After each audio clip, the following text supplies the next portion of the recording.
The movie The Last Winter is an eco-horror story. At the beginning, we learn that many countries and companies are in a race to dig out oil from the ground. Because of this, the world's climate starts changing very fast, and nobody really understands what is happening. One company, called Kick, also joins this race. They try to find oil in a place where no one had ever reached before, the Arctic. It is a frozen land, and until now no company had tried drilling there. But even though they found oil, they couldn't bring it out properly because there were no roads or railways to transport it. Because of this problem, their project had to shut down. 15 years later, we see a group of people working in the Arctic. They are still connected to the same company, and their job is not only to work for Kick but also to monitor the climate. Whenever they notice even a small change in the weather, they report it to the government. Nearby, the company is still trying to build roads in the Arctic, but heavy snow and extreme weather make it almost impossible. Later, a man named Pollock arrives there in a small plane. He is the boss of the team. Everyone feels happy to see him because it has been a long time since they last met. Pollock also brings food and drinks with him, which makes the team even more cheerful. That night, they all sit together, eat, and talk. One man named Charles explains how drilling for oil is very risky. He says many companies keep digging blindly, and it can cause huge damage. In such frozen places, there is a high chance of fire because methane gas is already trapped under the ground. After dinner, the team decides to have some fun, so they go outside to play volleyball in the snow.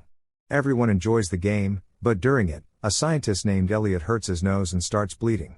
The others quickly take him inside and treat his wound. We also see two more people, James and Abby, who seem to be very close to each other. James and Abby are secretly in love. They often spend nights together, but Pollock, the boss, does not like this at all. He thinks romance will distract them from their important work. In the team, there is also a young man named Maxwell. He is new here and keeps asking strange questions. For example, he wants to know what is under the ground where the company had drilled 15 years ago. Meanwhile, Hoffman, one of the scientists, goes outside to check the snow and his own research papers. From his readings, he learns something very serious. The temperature is rising quickly, the Earth is getting hotter, and the Arctic glaciers are melting faster than before. At the same time, Maxwell wanders near the old oil pipes from the past drilling site. Later in the evening, everyone returns to the base because the temperature is dropping, but Maxwell is still missing. The team tries to contact him but gets no answer. They start to worry. Abby and another girl go out to search for him, but even after looking everywhere, they cannot find him. The group thinks about calling headquarters for help so they can send a helicopter. But Pollock refuses. He says Maxwell must have just lost his way and will come back on his own. Soon after, Maxwell does return, but something seems very odd. The others ask him where he was, but he does not explain. He only says he wants to rest and then goes straight to his room. Everyone feels uneasy because Maxwell is behaving strangely. That night, Hoffman is with Abby, but he seems lost in thought. Abby asks what is wrong. Hoffman explains that he has checked the data, and it shows that the temperature is falling too quickly. He fears this place will soon be unlivable. But he also believes no one will listen to him. Abby comforts him, saying she understands, but Hoffman still feels sad. The next day, Pollock, Abby, Hoffman, and another team member go to the old drilling site where the company's oil pipe is located. What they see there surprises them. The team is shocked when they see the old drilling site. Even after all these years, the place looks exactly the same. They had come mainly to check on Maxwell and understand why he suddenly started behaving strangely. Elliot, another scientist, looks through Hoffman's documents and finds a warning clearly written: the climate is changing fast, and if no one takes it seriously, everyone could be in danger. The document also says they should contact headquarters immediately. But Elliot keeps this information to himself, probably because he is afraid of Pollock. Suddenly, it starts to rain, and Elliot rushes back to the base. That night, while everyone is eating, Elliot begins to act strangely. Pollock asks him what's wrong, but Elliot refuses to answer. The team is confused, first Maxwell, now Elliot. They start wondering what is happening in this place. Later, Abby tries to help by giving food to Maxwell, but he refuses to eat. He starts talking in a very strange way and even mentions some animals living nearby.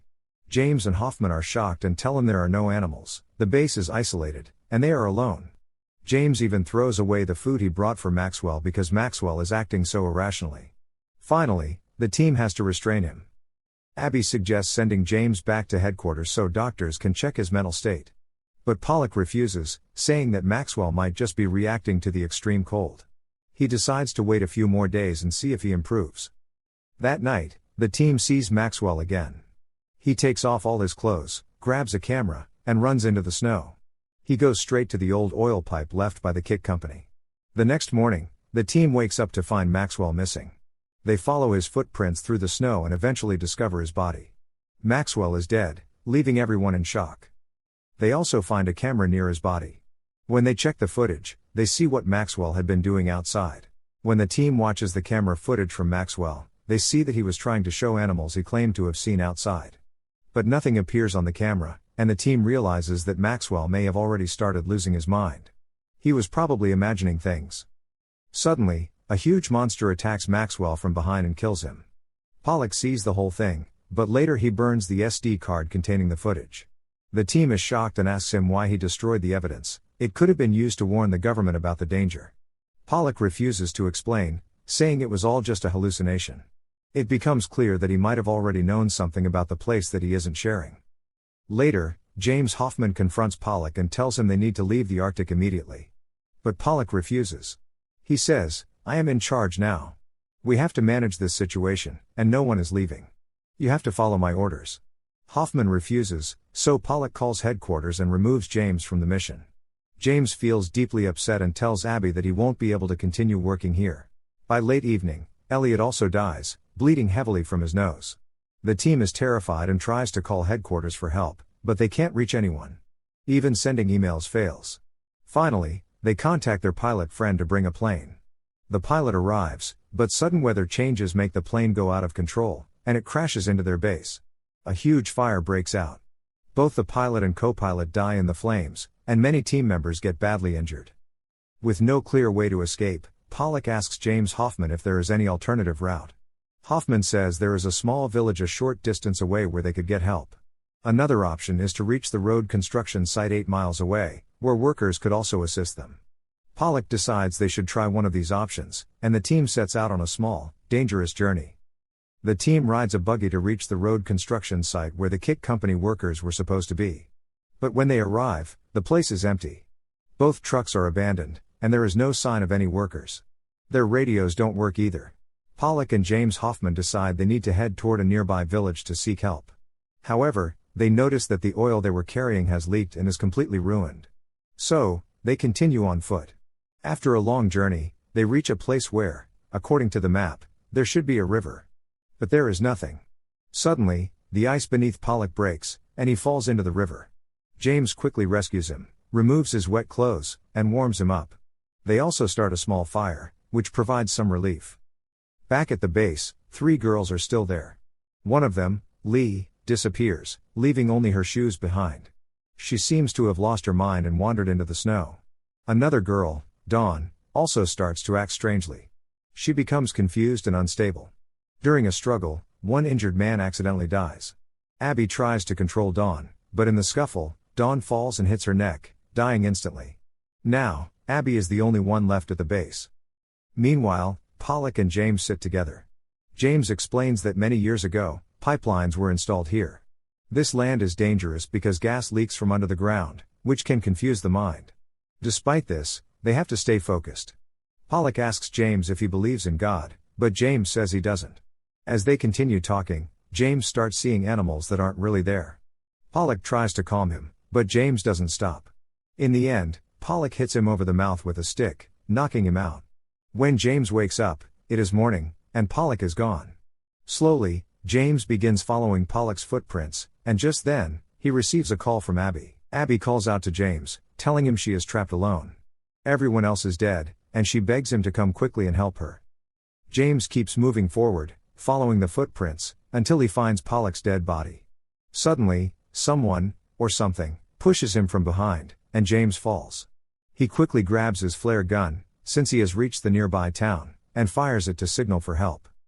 But at that moment, a monster appears. It captures James and carries him away. While being taken, James begins remembering traumatic events from his childhood. Sadly, James does not survive the attack. At the very end of the movie, we see Abby waking up in a hospital bed. When she leaves the hospital, there is no one inside, all the doctors have killed themselves. Outside, the world is flooded and chaotic, with strong winds and widespread destruction. People are screaming, and total devastation surrounds her. The story ends here, leaving a chilling and eerie impression.